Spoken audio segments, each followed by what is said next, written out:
নজিরবিহীন পদক্ষেপ এবার দেশের নির্বাচনী ব্যবস্থায় যুক্ত হয়েছে এক নতুন অধ্যায়। প্রসঙ্গ হচ্ছে পশ্চিমবঙ্গের নির্বাচন। এই প্রথম বায়ুসেনার হেলিকপ্টারে চড়ে ভোট প্রস্তুতি খতিয়ে দেখবেন পশ্চিমবঙ্গের মুখ্য নির্বাচনী আধিকারিক মনোজ আগরওয়াল। শুধু তাই নয়, তার জন্য আরো তিনটি হেলিকপ্টার দিচ্ছে কেন্দ্র, জানিয়ে ইতিমধ্যে শুরু হয়েছে রাজনৈতিক বিতর্ক। দেশের মধ্যে প্রথম কোন রাজ্যের সিইও বায়ুসেনার হেলিকপ্টারে চড়ে আকাশপথে নির্বাচনী পরিস্থিতি পর্যবেক্ষণ। জানবো বিস্তারিত, সঙ্গে যুক্ত হয়েছে প্রতিনিধি শান্তনু পান। শান্তনু, গোটা বিষয়টা যদি তুলে ধরো। দেখো, মঙ্গলবার কিন্তু লাস্ট প্রচারের দিন ছিল বিকেল 5টার সময়। তার ঠিক কিছু সময় দুপুরে তিনি এসে পৌঁছান মেদিনীপুর শহরে এবং বায়ুসেনার বিশেষ হেলিকপ্টারে করে তিনি এসে পৌঁছান এবং সেখান থেকে সিপাহীবাজার এলাকায় যান। সিপাহীবাজার এলাকায় স্থানীয়দের সাথে কথা বলেন এবং সেইখানে একটি বিদ্যালয়ে বুথ কেন্দ্র হয়েছিল এবং সেই বুথ সেখানে যান্ত্রিক গোলযোগের কারণে আমাদের যোগাযোগ বিচ্ছিন্ন হচ্ছে।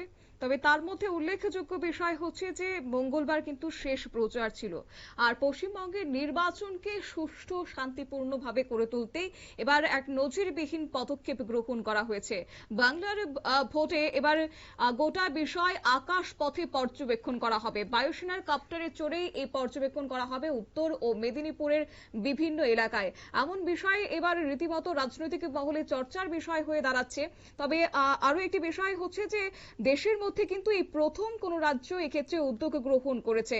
পাশাপাশি এই পদক্ষেপকে ঘিরে রাজনৈতিক চাপানোত্তর বাড়ছে। রাজ্যের শাসক দলের অভিযোগ, এই ধরনের উদ্যোগ রাজ্যের আইন শৃঙ্খলা পরিস্থিতিকে খাটো করে দেখানোর পাশাপাশি দেশের সামনে নেতিবাচক বার্তা তুলে ধরছে। যদিও নির্বাচন কমিশনের মতে অবাধ ও সুষ্ঠু নির্বাচন নিশ্চিত করতেই এই বাড়তি নজরদারি বলে জানা গেছে। নিয়ে নিচ্ছি ছোট্ট একটি বিজ্ঞাপন বিরতির, সঙ্গে থাকুন।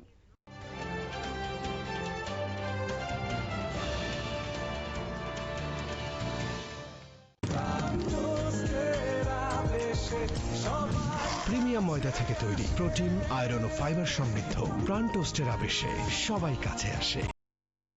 Kulunga giocano no? La Krishna Jailandra Bhakti, Tonka Akiti